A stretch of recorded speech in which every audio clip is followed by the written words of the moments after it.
We'll just give it a quick start here.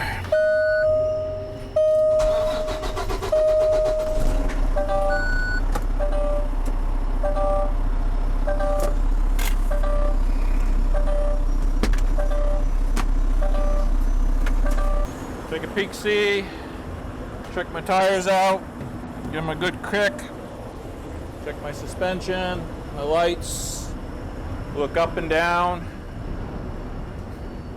We have different gauges while we're loading.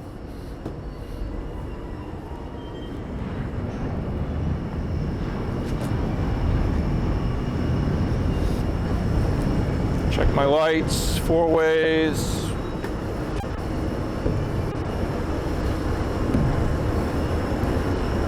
Make sure I got all my tires. Check my tarp out.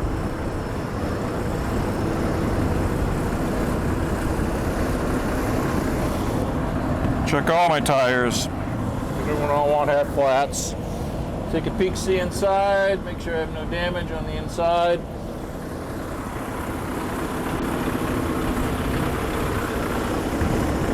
Check my lights out. It's all about safety. It's good to have your lights on so people can see you.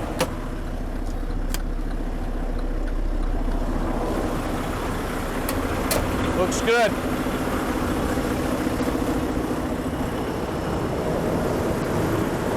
So what do you think? You want to jump in, take a ride? Okay.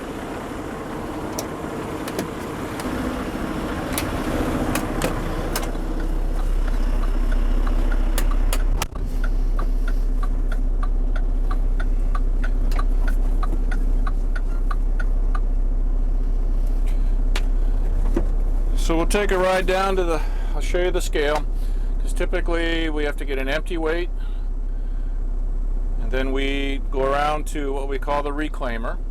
And that's where the wood comes off the conveyor into the trailer, and that's how we load. So this is a 2019 Mack, 500 horsepower, 12-speed automatic. All my gauge, it's just push a button. That's all we do. Push a brake, press a button. Goes into gear. These are our brake release, and then we can roll. So typically what I do is roll ahead a little bit, hit my brakes again. These are self-adjusting brakes. As long as you apply over 60 psi on the brake pedal, our brakes adjust. Do this every shift. My drivers all do this. Now we're ready to go. Hands free. Nothing to shift.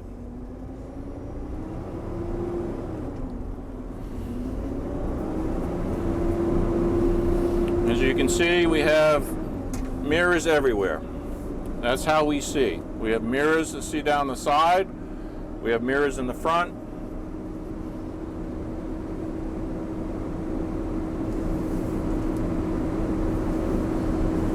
So this loader right here, this 550, that's what they move the chips with. So what we call pushing the chips. As we come up to this pile on our left, this is all hardwood. It's a mixture of hardwood. Mixture of oak, maple, some ash, a little bit of birch.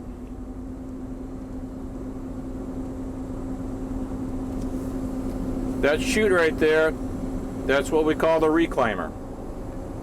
So what we do is we go, I won't do it today, but right over there is a scale to our right. So I would drive up there, jump on the platform, get out of the truck, talk to the scaler, let her know that I'm empty and I'm gonna go get a load. I would position my trailer onto this other reclaimer. I'll do it right now just to show you. So it's about positioning. You pull underneath. I use the dog on the hood of the truck as a reference point.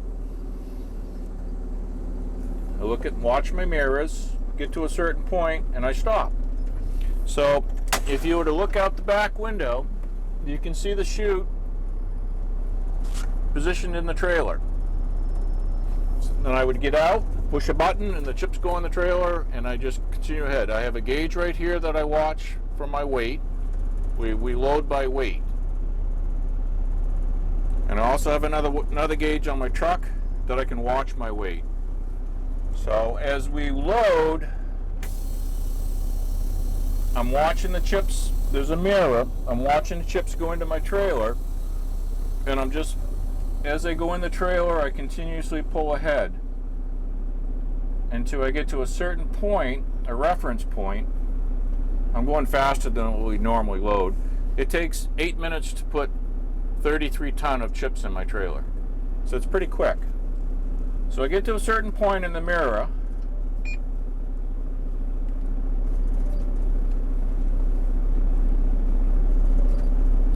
Right here. So I would set my brakes, get out, push the button on the reclaimer, and it stops the chips. I check my gauges, I should be good to go. I go back to the scale, check my weight, make sure I'm not over gross. Then we print out a paperwork and we head to Rumford. It's 42 miles. So what I'll do now is we're going to take a ride around the yard and I'll show you the different products that we have here. This pile right here, this really big pile, is pine chips. So they separate the softwood and then they mix it with a loader that goes into the trailer. That pile right there that you see, the double hump, looks like a camel's back, that is what they call rough bark. So we have different trucks that haul that to the mill. The pile, the really dark looking product, that's the hemlock bark, and that goes for landscaping. So that goes to different facilities that grind it up and they make mulch for people when they do their flower beds. This lighter pile right here is sawdust, what we call fines. Typically we mix that with a rough bark. And here's another, this is the loaded log truck. So what they're doing is they're moving wood from one yard to another to the ring for the big crane. There's Richard in the crane, the small crane. It's called a knuckle boom. So I would think being aware of your surroundings is always key, right? Very, very, very key. They've had 0 injuries here because every one of these employees have to go through rigorous safety training. It's constant. It has to be.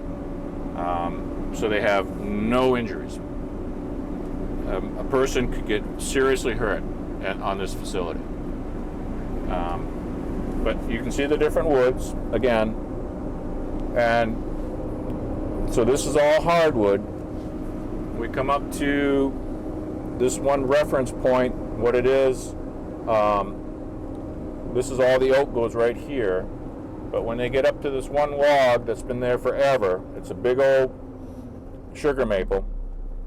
And from there, and there's a big rock, and this is all softwood. So this is your hemlock pile here. They have to put this fence up on our right for noise. So around this whole facility, we have these berms of dirt, plus the high fence to help with the noise for the people around. Each driver will haul 5 loads per shift. And so we will haul an average of, depending on how many loads the mill is requiring us to haul, but we haul an average of 50 to 60 loads in a 24-hour period, Monday through Friday. So we can haul as many as 300 loads a week. We have CB radios, we have 2-way radios for the company employees so that we have constant communication with the mill people, plus our drivers can communicate. And we have to be hands-free while we're driving.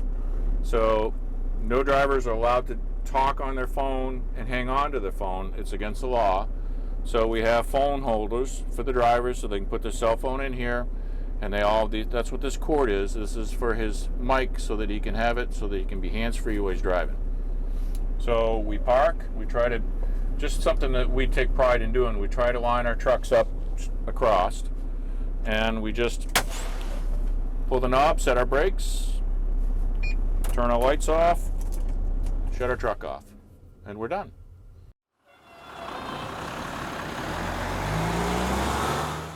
We have what they call a CDL. It's a commercial driver's license, and you have to go to the school for it. Typical class, I believe, is right around 6 weeks. There's quite a bit of classroom work, obviously, paperwork, learning the laws.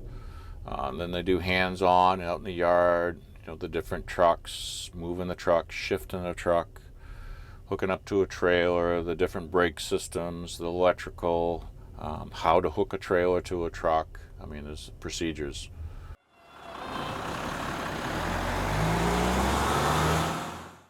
Modern technology is great. So it's a running joke with my drivers. We've become push button, because we push a button and the truck goes forward. We push a button at the scale. We push a button, the chips go in the trailer. We push a button, the tarp closes. We have electric tarps on the trailer. We get to the mill, we back onto the dumper, we push a button. We come back, we push a button, it starts all over. And we do this 5 trips a shift, and all we do is push buttons.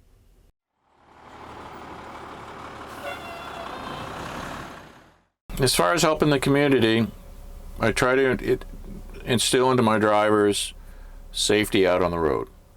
So if my guys are safe out on the road, as far as helping the community, we're helping the drivers out on the road, we're helping other people. As far as the community goes, we're supplying work. My guys stop and they get something to eat, so we go in and we help, we buy food at the different facilities.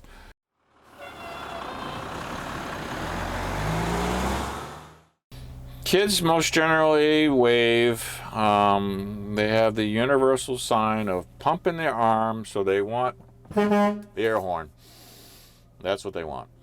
So depending on where we are with my trucks, if it's in a busy location, I prefer my drivers not to honk the horn. We don't do it around schools. We don't do it around hospitals, in towns. But if it's out on the road, it's okay.